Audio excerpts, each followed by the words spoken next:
Welcome in to Wager Talks Last Call. Kelly in Vegas. I finally got my office back just in time for a massive college basketball slate today. So excited to get into it. We've got the Greek gambler, Gianni the Greek, who got hacked on X. I'm going to scold him about that live on air as well. Guys, do not ever click a message from a DM. I don't care if you know anybody or not. Well, DM, yes, but the link in the DM. 3-3 on the sharp plays last night from Mark DeCesar. I have not gotten a text from him yet for today, but we know there's going to be at least 15 or 20 plays coming in. And when they do, I will drop them in the chat. Let's bring in the Greek gambler. I know we've got some UFC today. We've got some other fun stuff today. VR, thank you for always joining us so early out there on the West Coast. All jokes aside, are we going to get your ex back? I don't know. I have my personal assistant heavily working on it since yesterday. She's contacted back and forth, like sending picture of driver's license, showing the UFC stuff, like this is his account, doing whatever she can. They've sent back like robot responses. But after like she's contacted, like doing a bunch of AI stuff and it's saying like, that's the first couple of responses you get. It's robot. But if you keep persisting and can prove it to you, you'll get it back. So she's going to keep trying and hopefully I get it back. But they sent me a thing to start a new one. And I'm like, I ain't doing it. No, absolutely not. I had a contact over X for a very long time who I'm going to bother today and say, please, you got to still know somebody over there. Somebody. That's why I said I haven't reached out to the UFC's social media department to see if they can help yet. But I'm taping a show there next week. So I figured if nothing shakes till then, I'll go into that department and see if somebody can help me. But yeah, it is what it is. I'm just hoping nobody else gets burned from my yes, please don't. To someone else's. Yeah, that's all I care more about because I got burned because it came from a friend. And yeah, you know how that happens. Yep, it is unfortunate, but that is how those AI. And it's such a busy day. The only good thing is it's taken away time that I would spend on social media. So like now I'm not checking at all. And day like day today with so much college basketball, the added board is so huge. Narrowing down this stuff is the hardest part. So yeah, that's what I've been doing all morning. So it's going to be a good busy weekend with or without my Twitter. If you guys have a question for VR, drop it in the chat. Of course, the full court press guys are going to join us in about 15 minutes. Rob Veno, Adam Trigger, those guys do a daily college basketball show. So we'll get into the weeds of some of those college basketball games, including some of the extra games. VR, last week, I wrote down your power ratings. I need to know if things have changed. Duke, Houston, Michigan, Florida, Arizona. Michigan just smacked Illinois last night. I mentioned Art's sharp plays went 3-3. Illinois was on that list. I liked Illinois. I kind of wondered if it got a little too trendy of an underdog because they had owned Michigan as of late, at least like the last 4 seasons. Man, Michigan looks good. Am I overreacting to that one game sample size? Should we be moving them above Houston or Duke? No. Nobody above Duke. Nobody's above Duke. Okay. Duke's 2 points better than everybody else, Kel. Duke is literally 2 points better than everyone else. And finally, the AP has gotten that right. And I now agree with them with Arizona behind them because Arizona's had a tougher strength of schedule than Duke, tougher strength of schedule than Houston. The only one that's had a tougher strength of schedule than Arizona is Michigan and Florida. That's why I give Michigan and Florida so much respect. So I have Arizona number 2, and then I'll move Michigan above Houston, Florida above. That's the difference. We're bringing Houston down. We're bringing Houston down. Great defense, number 1 defense, but that's against about the 20th strength of schedule. And it's that offense that's just so far behind. They're barely top 60.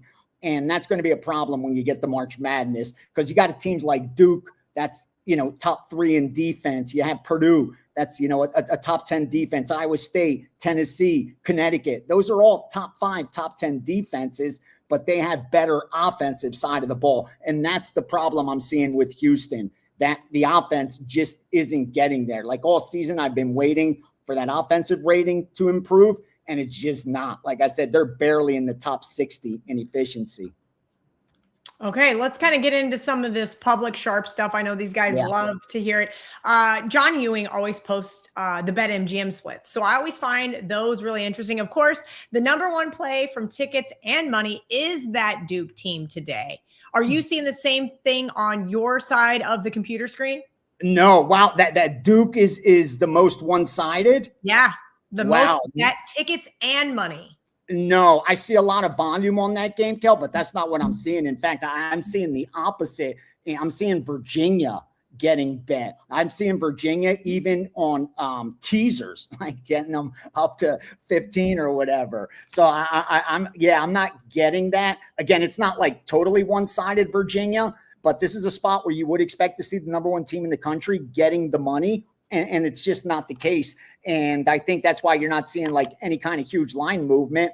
It was sitting at like 9.5, 10 this morning, still around there. I mean, even 9.5s are juiced. So it's kind of like 10s. Not huge line movement. But yeah, I'm getting a little more Virginia. And I think like even the line reflects that a little bit because the opener was like 10.5. So yeah, and maybe their shop is getting that Duke money. Wow, that's interesting. I haven't bet that game myself. My power rating made Duke, Kel, a 12. Wow. And it's the line move towards Virginia that's kept me off it.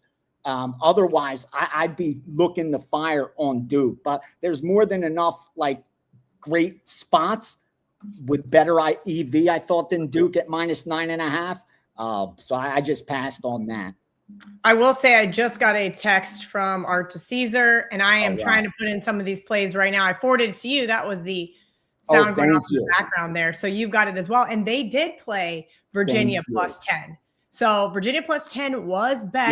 Yeah, I find that very, very interesting as well. There is a myriad of games, guys. We're going to finish up with VR. I'm going to drop them in the chat. We're going to go over some things with the full court press guys here in a minute. But I wanted to see what else, VR, you're seeing one-sided action on your side of the screen. Again, you know, VR's got his books that he's able to look into. I'm bringing stuff from the Westgate Superbook. I mentioned John Ewing. He's over at BetMGM. So each shop is independent. And I know a lot of people are not going to agree with that, but it's true, right? And a lot of them, right, if we've got a Vegas book, right? Superbook is only in Vegas. They are taking sharp action and they are taking tourist action. Probably a little bit of local guys, right? But I would consider that to be a little bit of sharp action as well. Yep. VR, how do you differentiate between a book like that versus we'll call it a national book, a BetMGM, a DraftKings, a FanDuel, where they're getting this kind of information amongst multiple states? Great question. I'm going to respect Westgate, and that's why I have them on my odds logic screen up near the top, because they have an opinion. It's one of the rare books in 2026, as sad as it sounds, that has their own opinion on different markets. And in that case, I'm going to pay attention, because if they're shading a line, I'm trying to figure out, why are they off market? What's the reason? Is it sharp? Is it a crap player that just wanted to bet 200,000 on his alma mater? Like, what am I seeing? Why are they off market? So I'm going to pay attention to Westgate's Superbook adjustment more than I would MGM, Caesars, DraftKings, where I know they're pushing away sharp action, and their line moves a lot of times are going to be shaded towards public sides. And that's why if you like a dog, you tend to get more value in those, what we call square shops, because they'll shade that bias towards what their bettors like. And they like favorites. They like the overs. And guys like me would go in and find some value on some unders and some dogs. But it's so hard to bet into those places that it's just not, really possible. So I'll look at Westgate and I'll pay attention when they shade and exactly try to conclude why. Like, I love when I see, Kel, Westgate off market, and then like my sharp book that I really respect off market also, like even a half a point. If them two are half a point off everyone else, it matters to me. It matters. Like, kind of like back in the day with Pinnacle, it mattered if they were even a half point off because of who they were booking. So yeah, pay attention to Westgate, especially when it comes to MMA. I know they book sharp guys in MMA. I know they did so in college football and NFL as well. And I'm sure they got their college basketball sharps also. All right, VR. Really quickly, as I look through some of this art stuff, let everybody know what's going on over in the steam room today. We have a bunch of new insiders. Guys, if you want to join WagerTalk Insiders, WT.buzz/insiders, $2.99 a month. Today, the steam room is for insiders and premium subscribers. Is that correct? Yep. Subscribers and insiders only today. So it's not going to be the huge room with a couple thousand people, which isn't a bad thing. So that way, a lot more intimate, meaning they could ask a lot more questions. And this is what we do, Kel. We go over the last 7 days. Fortunately, we've been profitable, up about 12 units. We'll go over year to date, profitable, up around 70 units. And we'll talk about how we got there and the risk management to ensure that anyone that's partnered with me is also profitable, because I have one goal. When December 31st rolls around, to be one of the few people on the planet that could say we turned in a winning 2026. But it doesn't do me any good if my subscribers can't say the same. That's why the steam room's there, so that I can help guide them to profit, to where I'm up 70 units for 2026. There's no one that's joined with me since January 1st that should not be up. That's what we need to address. So if you're not up, there's nothing to be shy about. I'm there to answer questions and help get you on track so that you can be up with us. We'll get a lot of live information that comes in. As you can see, I've bet already probably 20, 25 plus college basketball bets. You'll get all of that, plus only 3 of those were confirmed as premiums. Of course, you're going to get those. I have a 5%, only the second 5% of the college basketball season. I told you I was going to wait till I was confident in those power ratings. That first one was last week. We won that one. Duke won outright for us, getting 3 points. I have another one. That package isn't even up yet. That'll be up within probably like an hour before the steam room. And then, like I said, we'll go over as many games as possible, all the different markets. There's UFC as well today. There's soccer that's in your Steam sheet. Like, there's so many different sports, and I'll be in there to cover it all with subscribers. So make sure you're there 1 p.m. Eastern each and every Saturday as we move forward. Yep, right here on the WagerTalk YouTube channel, everyone. VR, we got a couple more minutes with you. Adam Trigger just logged in. Rob Veno will be here in a minute. We're going to get to some of these smaller market kind of stuff. So I want to go through some of the bigger games with you, VR, on this list from Art.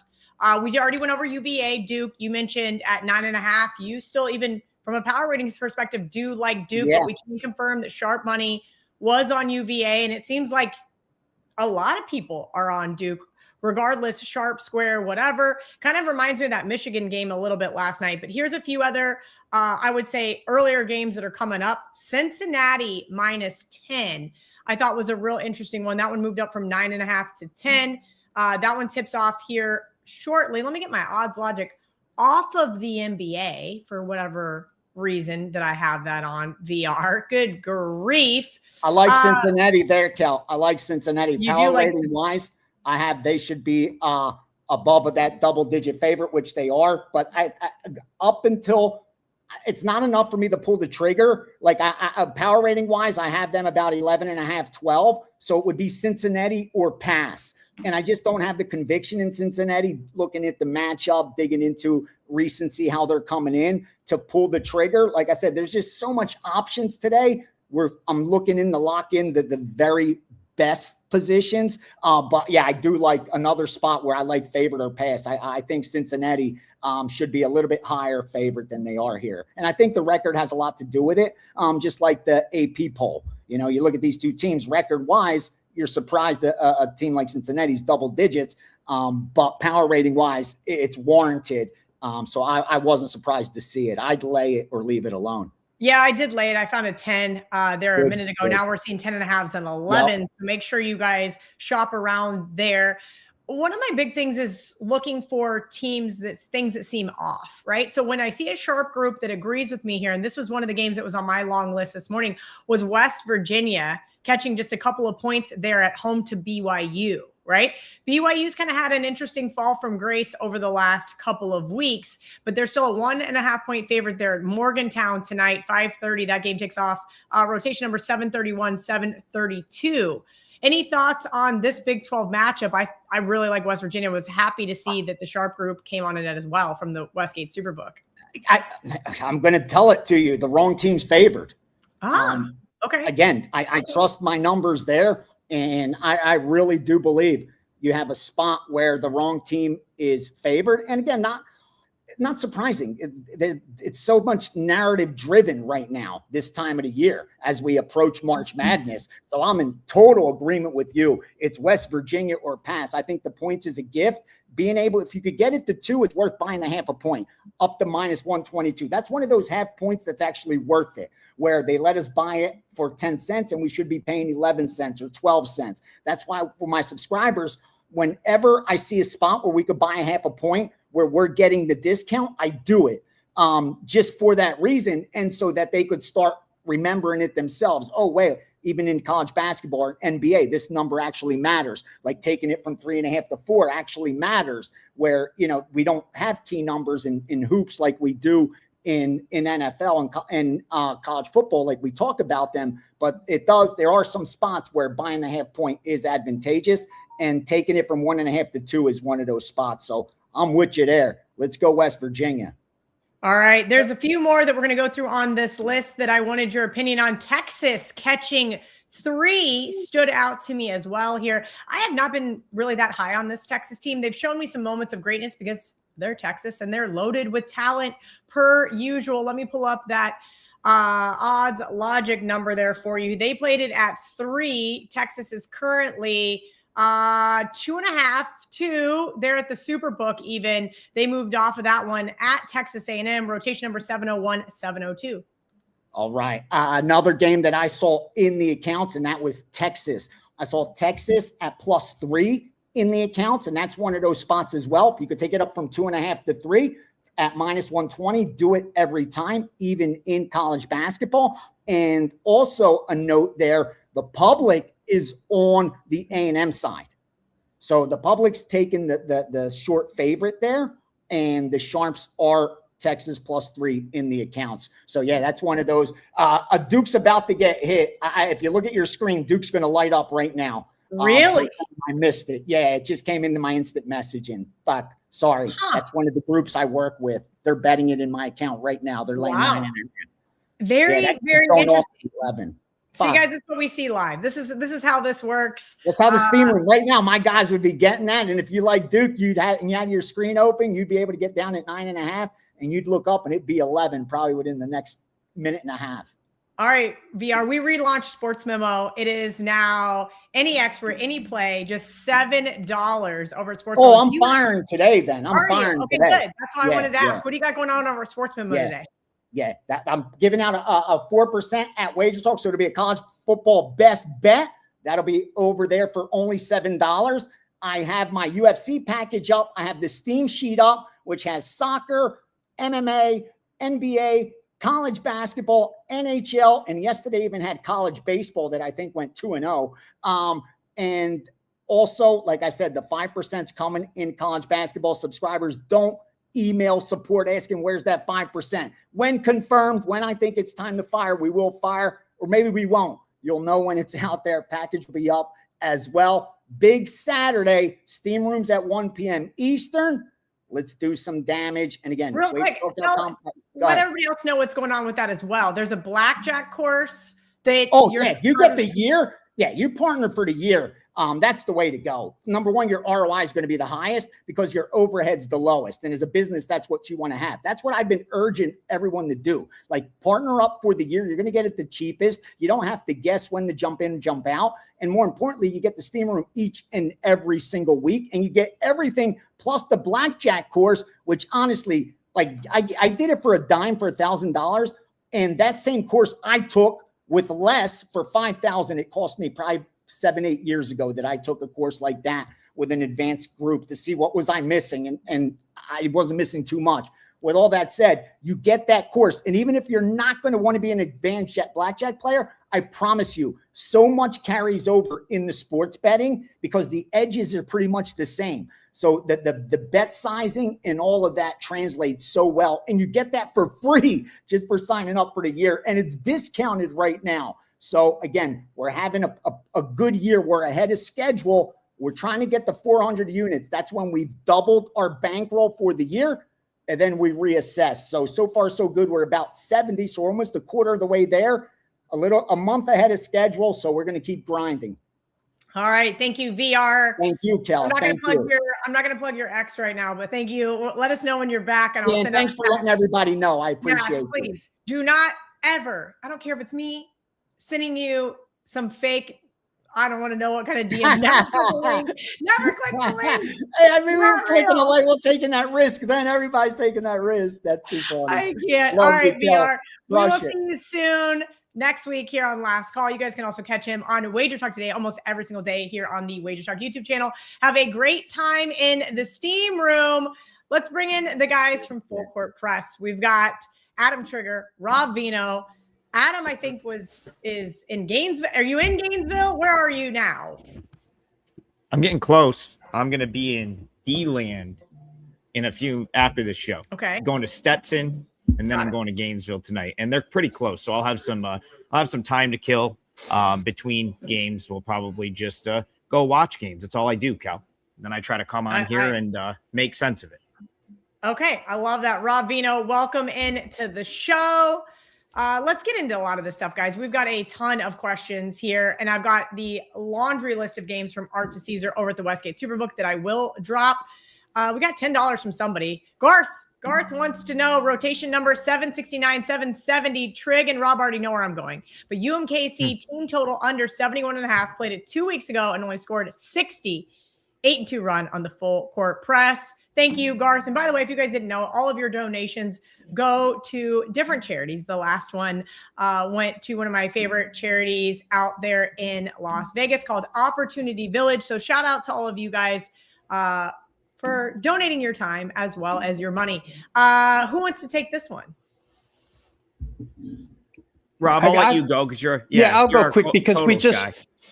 And Garth was just on the show a couple of days ago with this same exact play, and it did hit UMKC under. Obviously, it's been a disaster under Marvin Menzies all season long. UMKC, as he pointed out, has been under the total 8 of last 10. There's no real upward direction for this team offensively or defensively at this point, so I won't disagree with it. The way I responded to him in playing UMKC under the total the other day, I believe, was, it just looks like a team, Kelly, that's thrown in the towel, thrown in the white flag. So it's very hard to do anything but fade them. Again, the numbers are the numbers. They speak for themselves, and the team's been in disarray all season long. So he hit it the other night. It makes good sense. I can't argue him off of it today. All right, let's get into some more of these questions. We're just going to go rapid fire. Let's find a hole in the wall game. That's what we're going to call Triggs games. Extra board, if you will, or at least extra board adjacent. That makes it me feel like I have to look. Like some of these on Art's list that I'm plugging in right now before I give to everybody else because I'm selfish like that. I'm like, is that on the extra board? I've never even heard of this team. And then turns out that they're not, which means that I am a failure. All jokes aside, thinking about Rob Veno. Someone's got to pay Parlay. Oh, love it, love it, love it. All right, let's see what else we got here. I'm going through all. You guys have been very chatty today. I need to start starring some of these. Drop me a rotation number on the odds logic screen if you guys have it, and we will definitely get to your questions. Maybe our producer Louie can help me out and find some of these questions. If you want to get it rolling with an extra board play, okay, let's do it. I'll go ahead and give a client play out and just lock my parlay leg in. Let's just get it going right off the bat. Extra board, America East Conference. I've had a kind of a good run in this league, and this is a league that's up in my neck of the woods, a lot of the Northeast, so it's one I follow quite close on a year in and year out basis. I am going to play the UMBC Retriever. Sorry, I was looking at Boston U a second ago. There are the UMBC Retrievers on the money line, minus 125. It is a 4% play for me. And it'll go back to, Rob and I have covered this league a ton on our show this year. I said UMBC was the best team in this league before the season started. A lot of people still like Vermont. And with a win today, they would wrap up the league outright. They're probably going to win the league outright anyway. They have a 2-game lead on Vermont with 2 games to play. But a win here, they still have to hold off NJIT as well. So a win here or a win in one of their next 2 games would wrap up the league, which is important, Kel, because this is one of the only there's only 3 tournaments left in the country that still play a campus site tournament, meaning the higher seed hosts throughout the conference tournament.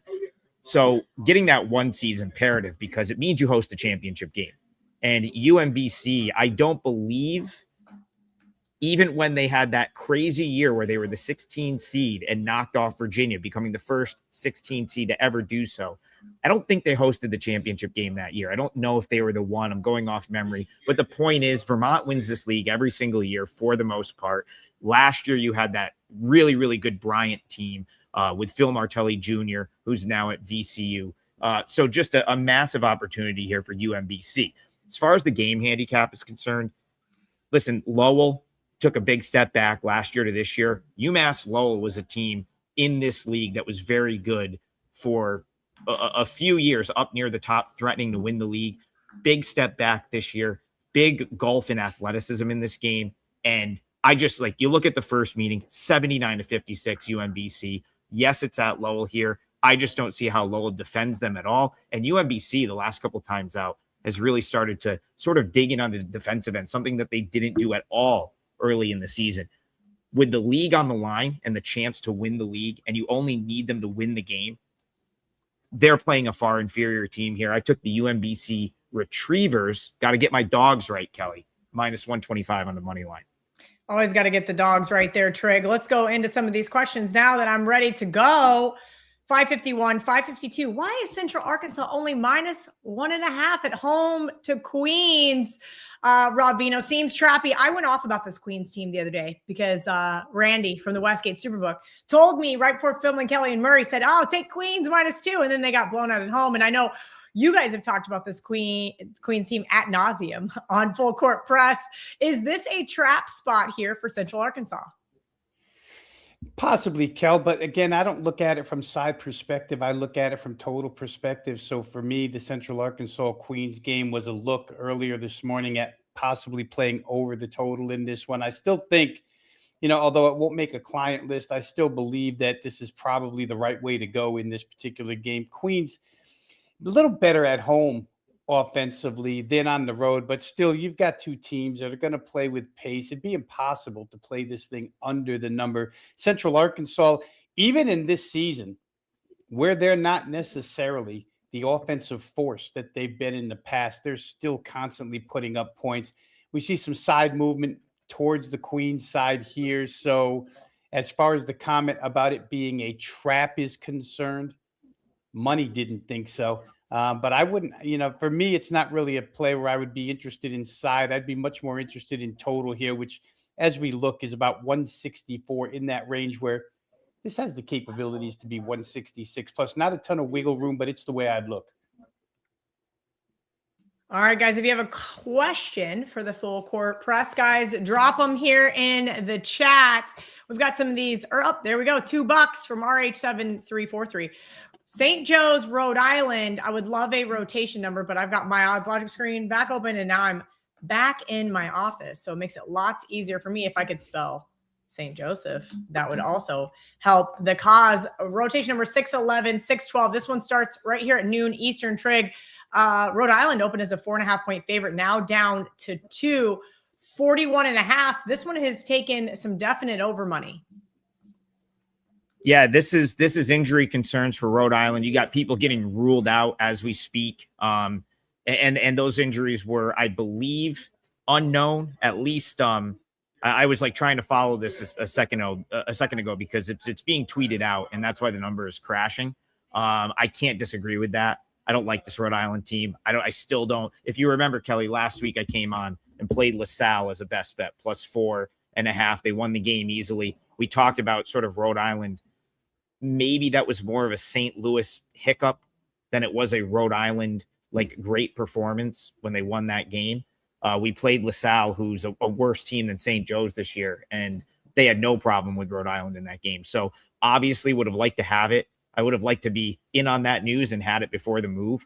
But I want no part of Rhode Island in what's probably a pretty even game, all things considered. But you take a couple key guys out for Rhode Island, and that would be that would be concerning for me. So I lean toward the Hawks in this one.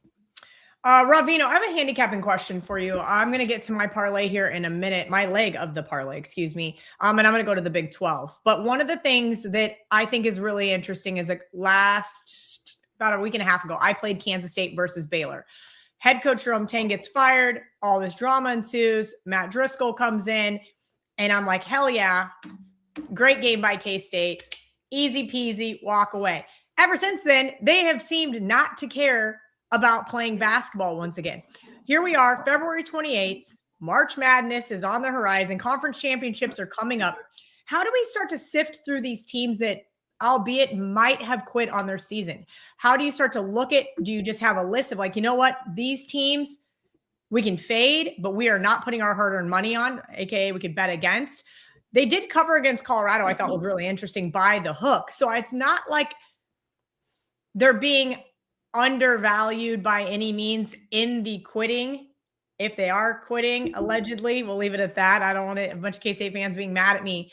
How do we kind of start to, again, sift through some of these teams and say, all right, these are just teams I want no part of, or these are teams that want to play hard, or even as we get into conference championships, they don't care about winning the ACC or Big 12. They already have their sights on March. Yeah, very situational, Kelly. For teams that have, if you wanted to, and I always hate to use the word quit, and I dance around it by saying wave the white flag or whatever. It's the same thing. But even with those teams, there's always the random senior night at home where those teams will show up for one last cause. And then the one last cause beyond that, if they're a qualifier, is their conference tournament. So for a lot of those teams that are bottom of the barrel that can't make their way up the standings, the K-State example is a little bit situational because it involves a head coach firing and maybe the team learning, and perhaps Matt Driscoll installing some new stuff or trying to instill a new attitude, whatever. And it might take a little bit of time to get everybody on board or get cohesive with that. But it really is from the bottom of the barrel perspective. Again, the senior night thing is always something I would look at to maybe play a team that you wouldn't normally want to play at the end of the year. And then, of course, conference tournament is for everybody to have an opportunity. The top of the heap, interesting, because I spent, 5.5 hours this morning between 4 a.m. and 9:30 just sorting out each individual conference, what these tiebreakers are in the conference. You run into things like last night where we had the Sun Belt. You run into things like today with the Ivy, where they all become situational spot games. Some teams, even at the top, have a huge amount to play for today, i.e. Yale and Harvard inside the Ivy. So again, you really have to look at each one and break it down from that perspective. Like just about everything in sports betting becomes individualized, becomes situational. There's no really one net theory that I have on, just throwing everything in one basket and saying, this is the way I'm going to go.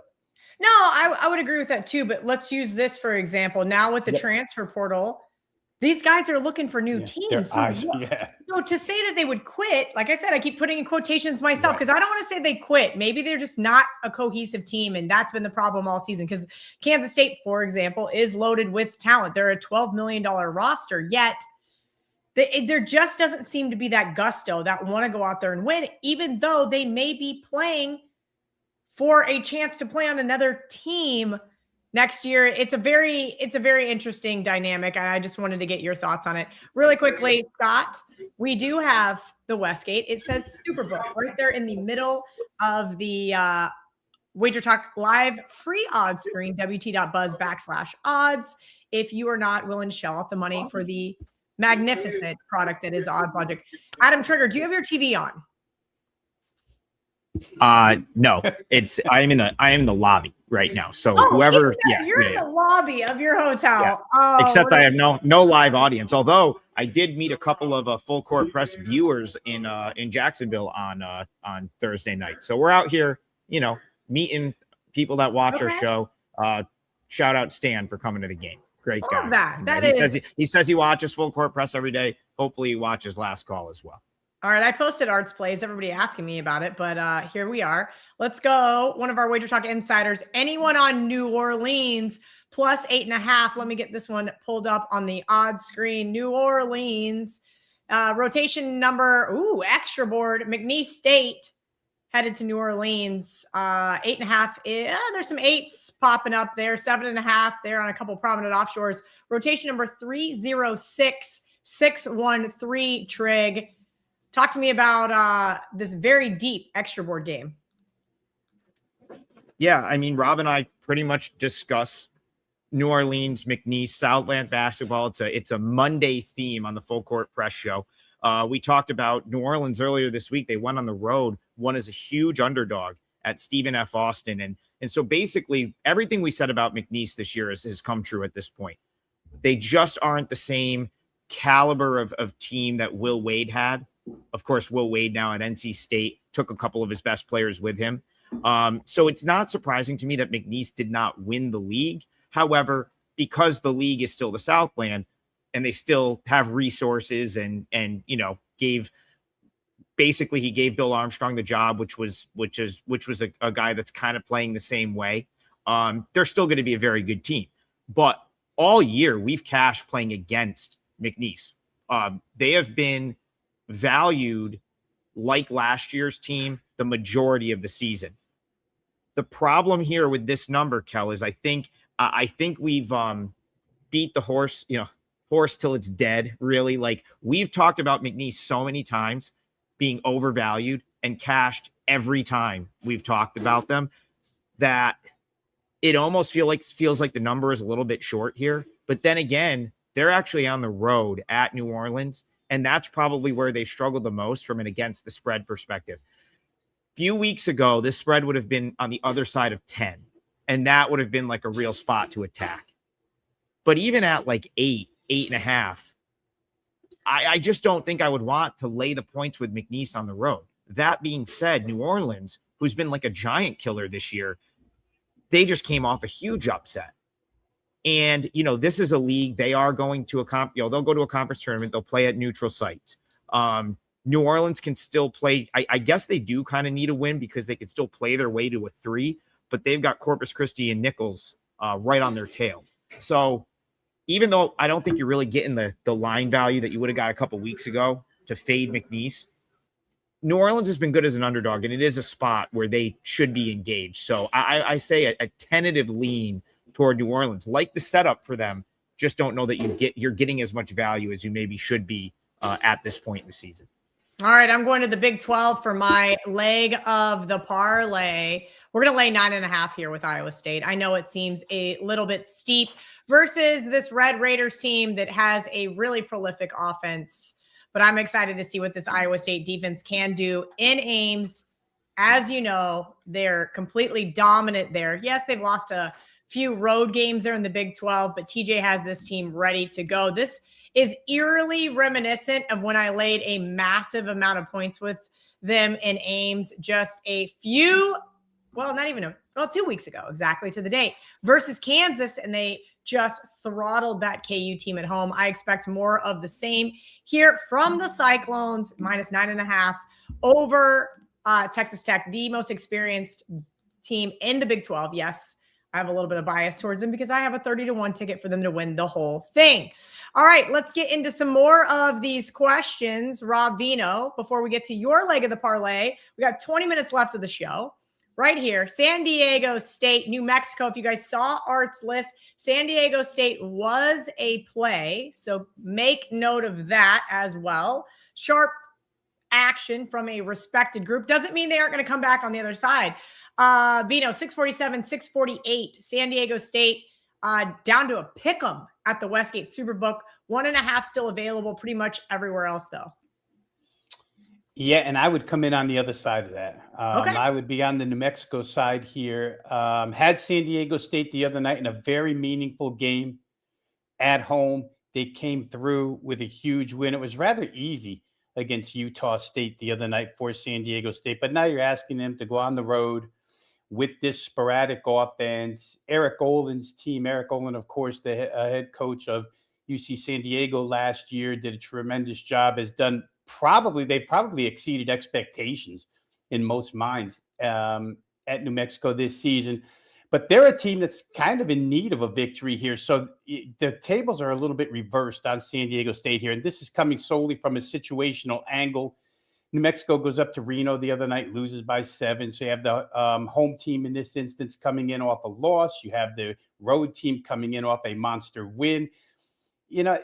Brian Dutcher and San Diego State are probably to the point as a program. He's been there long enough where stuff like coming in on cloud 9, et cetera, huge letdown, probably doesn't exist for San Diego State to the max.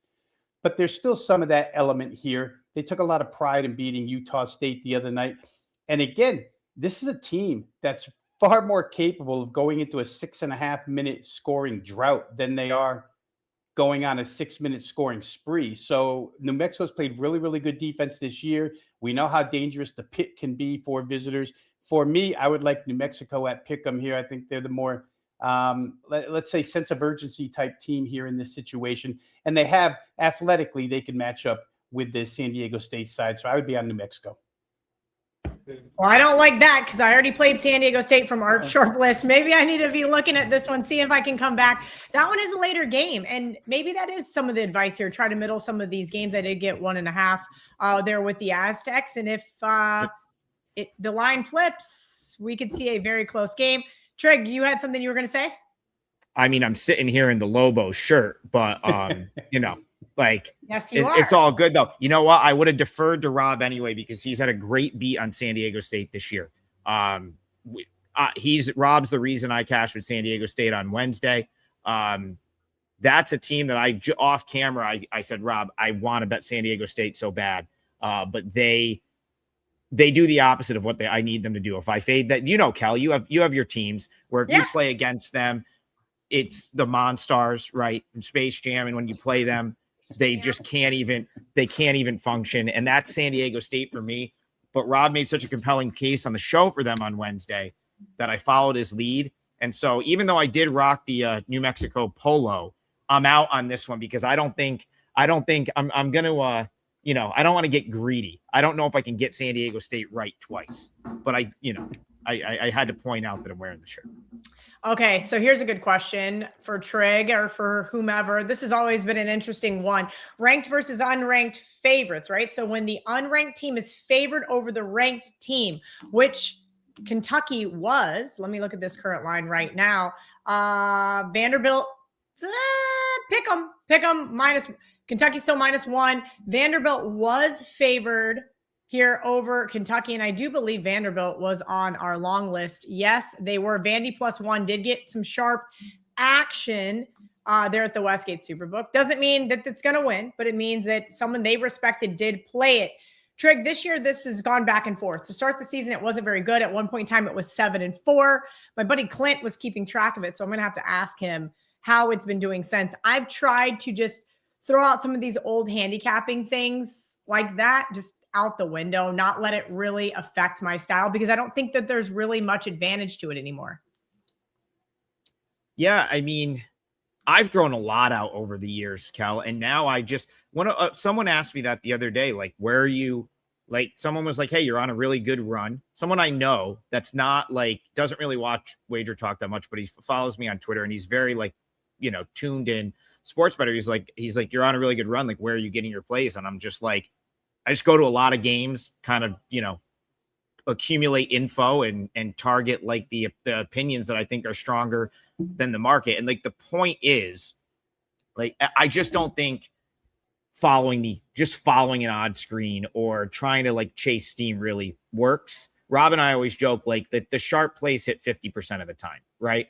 So it's like, they're kind of, in my opinion, a little bit coin flippy. However, it's more important that you beat a sharp, or you're on the side of a sharp move, meaning like if, like, for example, St. Joe's, that was probably a sharp move from 4-2. Now, we know that it means Johnson is out for Rhode Island.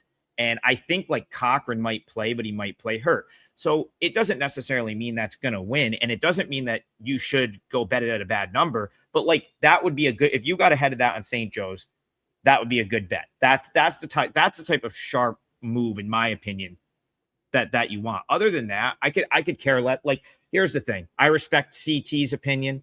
Our buddy CT bets. He likes Kentucky today. Now, me, I look at this and say, man, I've got to bump Vandy back up because I really like Duke Miles, and I think they missed him quite a bit. And now Duke Miles has been back for 2 games, and he's playing 20 minutes per game. I think that really helps Vandy, especially on the defensive end. So now, do I want to bet Vandy going into Rupp Arena in this spot when they, haven't been quite what they were, sort of, when they still had Frankie Collins and when they were still the team they were early in the season? Not really. And so for me, that's enough to just get off this game. Like, I see redeeming qualities on both sides. And on a day like today, I've already got 3 plays. I'm probably going to put another one in a minute. That's all it takes for me to like hit the road on a certain game. There's just so many on the board today. There is. And I just had a buddy tell me I was insane for playing all of the sharp plays. And I said, it's just how it works. Like, I cannot pick and choose. If I had enough time to sift through, right, I've got my own plays that I like. And then there's just all of the rest. And I don't want to miss out. I have FOMO. Rob Veno, how would you play a sharp list like that from the Westgate Superbook, from a look from behind the counter? If I send you 20, you say, Kelly, what do you got? And I give you 20 sharp plays. How much time would you be able to devote to it to say, okay, I'm going to sift through this? Would you just take the information and say, oh, great, these are the ones I line up with? I can't help but just play them all. Well, I'm not going to argue with the way you've been doing it, Kel, because I see the post at 11-6. If it's winning, you just go ahead and do it. To Adam's point, when I first came to town in Las Vegas, 1991, I'm a 30-year-old kid. I bet a lot. I think I know a lot. I meet this stranger and start talking to him. And he tells me, he goes, listen, if you follow all these line moves, you'll end up being a 50-50 better like everybody else who follows line moves. Because then he started explaining to me how, they set up numbers and everything else. So you learn a lot of lessons when you're younger. Now we know. So some of them, like you just said, there could be buyback on games. Just being handed a random list, the first thing I would do is look and see if there's anything I like. And if I like it, it gets the double check and I'll go ahead and play. And if there's stuff I don't understand, I have the time to investigate it. I sit in this office like a hermit and work all day. But that's how I would go about it. But who's to say the way you're doing it is wrong, because it just keeps producing profit. So whatever you can do in an inexact science that produces profit is a good way to go. Yeah. Like I said, I got there's no wrong way. That's the thing. There's no wrong way. If you can make sense, like if you can sort of spell out like a logical reason to back a certain side, it's not wrong. It doesn't matter. Some group played something. So none of that matters. It's like, can I make a logical case for this? And did I get a playable number? That's the only thing that matters. St. Joe's, you can make a very logical case. But at 2, then you start to get into the territory of like, well, I could have had 4.5, and now do I want to put myself in the position to lose when the sharp bet, if you will, would have won? St. Joe's the right side in that game. I keep using that as an example because it got asked as a question, but like that is the perfect example of that's a really good bet. If you could have got that at 4.5, that's a really good bet. I'm not saying that like you're wrong if you like play it at 2 and you hit, but just understand that that's not the same bet. And at some point in time, you're going to get middle. Probably. Absolutely. And VR says it all the time, whether it's on Bet On It or on here. Do you want to be a bettor who gets the best of the number, or do you want to be the product of good luck? Right. And eventually, if you're not getting the best of the number, you're going to need some luck on your side. There was, I think last week, 1 or 2 pushes. There were 2 losses that I had on Saturday that the sharp groups actually won. Right. There's a point where my buddy Sean in the comments said the other day when we went 11-6, he went 10-3. He goes, why these 3 move too much? So he kept himself off 3 losers. I would have loved to have been 10-3 on Thursday. So you got to kind of put in your parameters and decide what's best for you. Let's answer a couple more of these questions. Actually, let's have Rob Veno. Well, here we go. 805-806 Gonzaga St. Mary's. Just wondering what they make of the short number for the Gales. I think a team that has second weekend potential. Now, I will say this. If you guys saw the sharp list from the Westgate Superbook, St. Mary's +3 was a play. Somebody asked me about Gonzaga the other night, and I said, it's a steep number. I think they were laying 27.5. I said, it's a steep number. Didn't matter. Blowout city. Time to talk. Okay. I don't know. Is it yours? Is it Greg? I was kind of letting see who wanted to take. You said Rob, so I was giving it to Rob. Yeah, and I think she wants me to get to my parlay leg too, so I'll do that really quick after this. Kel, I'm just going to backtrack for half a second here to something you said earlier about your throwing things out nowadays that we used to use as common theory, general concepts in sports handicapping, and I couldn't agree more. And I think the reason why I've done so as well, Trigg said he's done so, is because the odds makers are so tuned into building all this stuff into the line. You think you're smart because you know there's an injury on the side, and you don't realize they've already got that and then some calculated in there for it. It seems to be situational stuff. And you work a lot with Marco, who loves his sandwich spots. Those types of plays, odds makers seem to build a little more into those numbers nowadays because they know which way the line is coming to the counter. So interesting that we have to still go ahead and evolve as handicappers here as time goes on. With this game really quick, I would say at +3, I would have liked the St. Mary's side here. They do have the ability to slow Graham Ike down a little bit, which is huge when you're playing Gonzaga. St. Mary's always gives them difficulties here in this gym. I know for the most part, Gonzaga's had their number over the years, but St. Mary's has risen up over the past few years and gotten themselves some wins, and they are a quality basketball team here. So, WCC needs a couple entrants into the big dance. So I would be on the St. Mary's side here. I see a movement in the total too, a little bit upward. I'll have to look into that a little bit. It's a late game, 10:30 tonight, but I'll get to the parlay leg here so we can get on to other stuff. And I'll go to the Big Sky today. And I just talked about injury information and how it's built into the number. And maybe not. When I looked at this game, I'm thinking maybe not so much. For Idaho, a team that's been a pretty good moneymaker where overs are concerned. They left me at the doorstep the other night. I had their team total over 78.5. They only got to 78.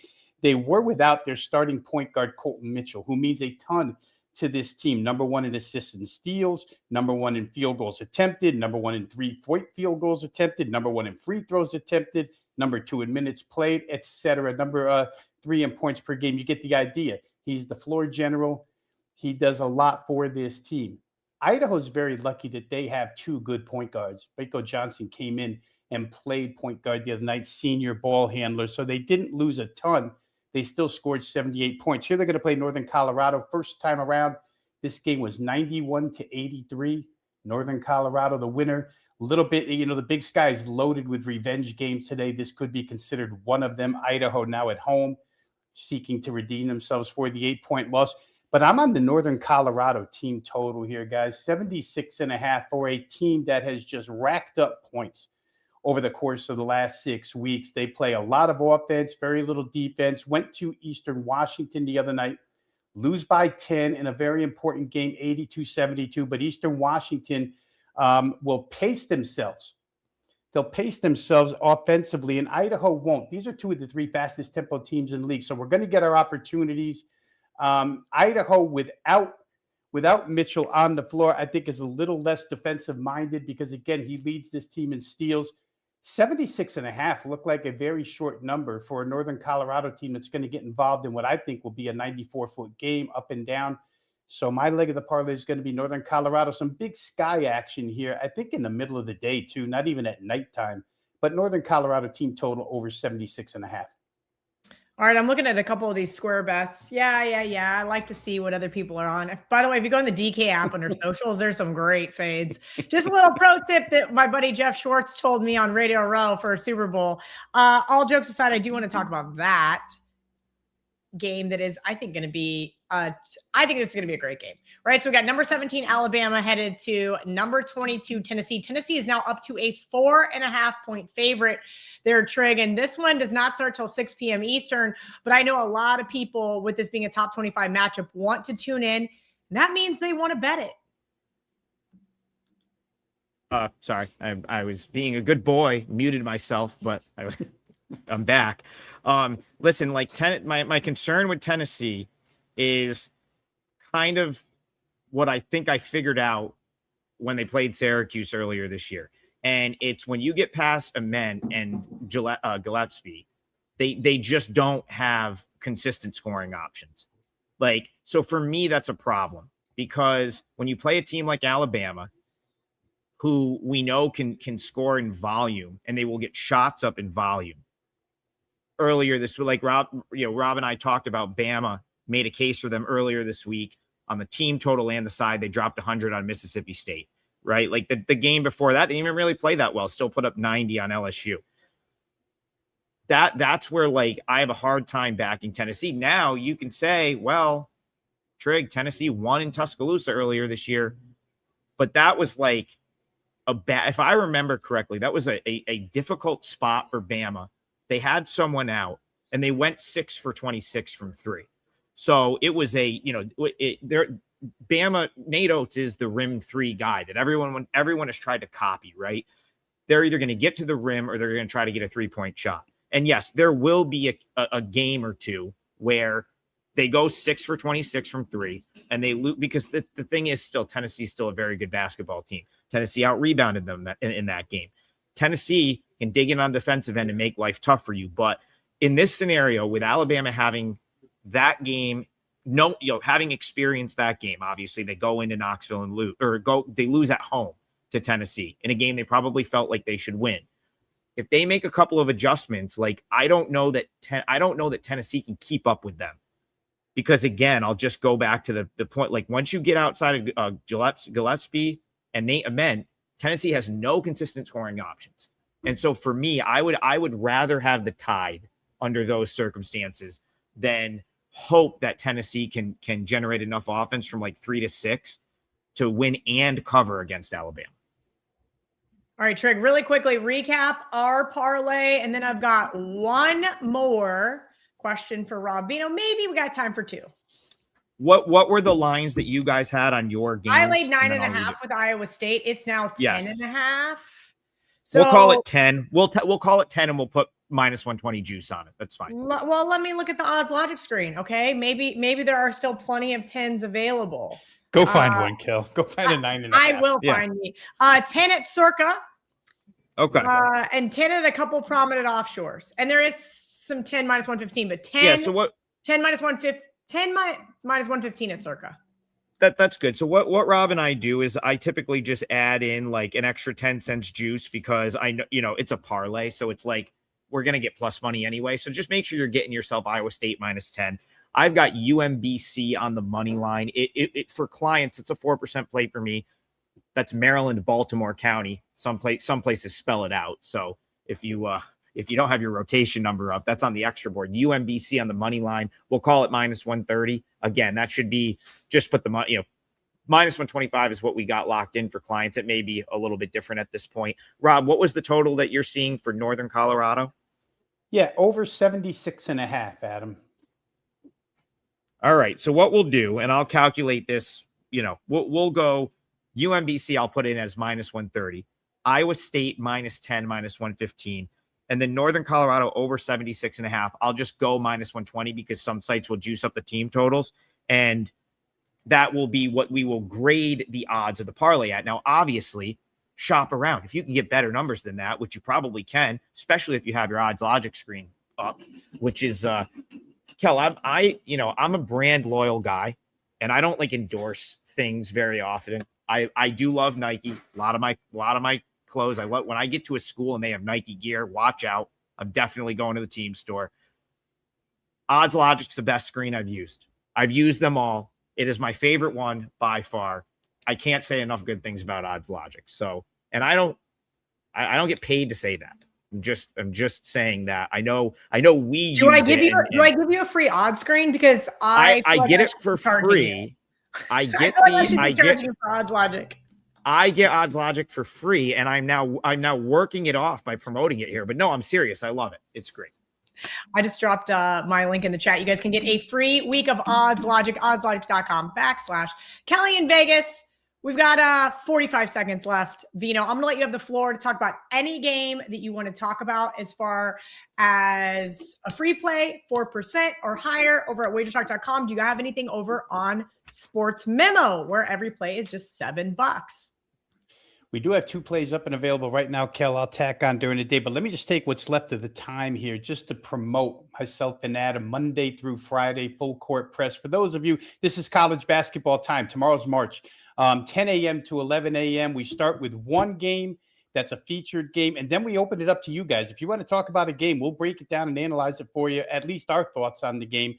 And hopefully we lead you to the winner's circle there. But every Monday through Friday, full court press, WagerTalk TV, 10 a.m. to 11 a.m. And then, of course, like today, you can catch us with Kelly from 11:15 to noon on Last Call.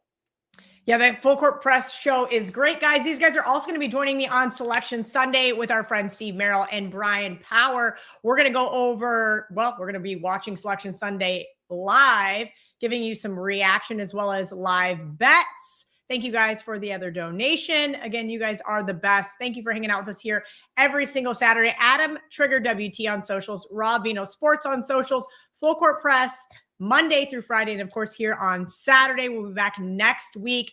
Both of these guys have been absolutely fantastic. Yes. Since we didn't get, I'm just going to throw one thought out. This is not necessarily a pick, but do what you will with that. Rob Veno. And now you guys know why Puck Time never starts on time. Because give a second for Rob Veno's New Haven Chargers in their first year in Division I could finish the regular season with a 500 record if they win today. Now, they are not eligible for the NEC conference tournament or obviously for the NCAA tournament. They're not even allowed to play in the conference tournament in their first year transitioning to D1. They're like plus 1.5 at home today. So this is their final game of the season. And it would be, they would view that as a huge success to win and be 500 in the league. I think they're like plus 1.5 against Lemoyne. Lemoyne's been shaky. So again, I think situationally, you got to like that spot for New Haven. I think a lot of people probably don't realize that they're not going to their conference tournament. So this would be their a little bit of a Super Bowl for them today. Last game of the season, home game. Could finish off a really good year.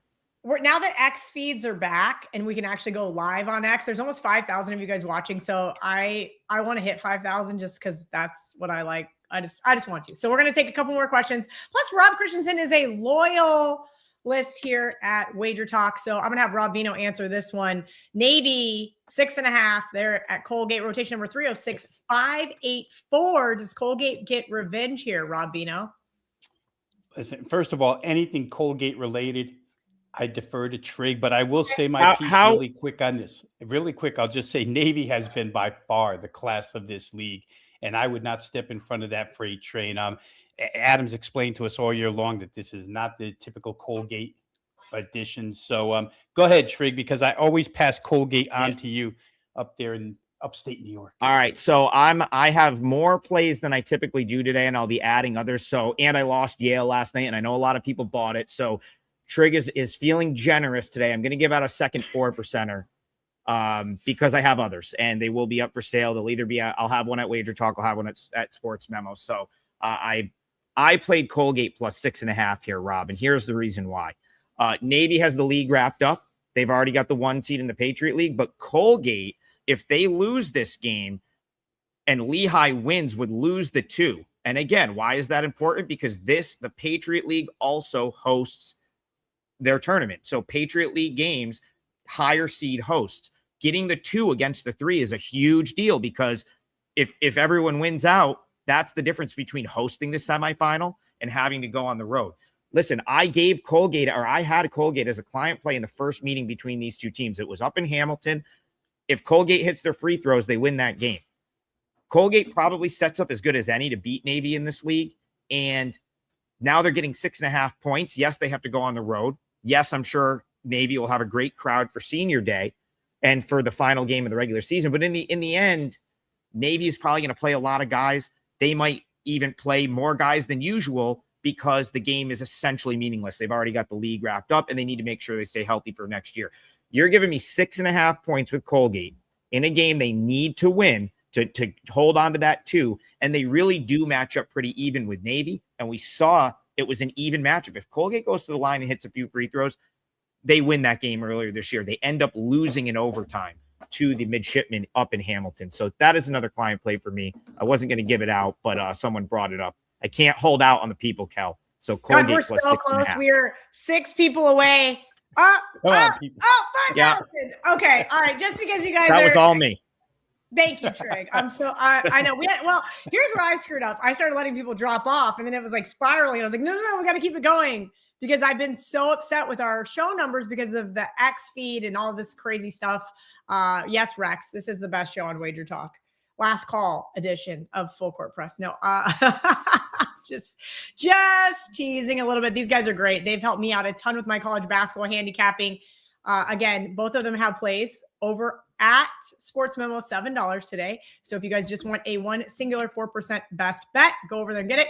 Wrong one, Louis. There you go. There we go. He's had a rough morning with his tech issues. I feel like I should just run the show myself, fire the producer. Shout out to all of you guys for hanging out with us here on Full Court Press. Last call edition here on Saturday. I dropped Art DeCesar stuff in there. Rob Veno, you are the best. Adam Trigger, fine. You can be third best. I got to be second best. You're going to be third best today. Have a great time at all of your basketball games. Shout out to the section. We're almost at 5,100. I love you guys.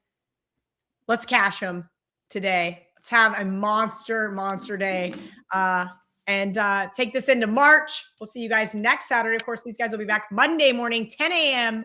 live right here on the WagerTalk YouTube channel.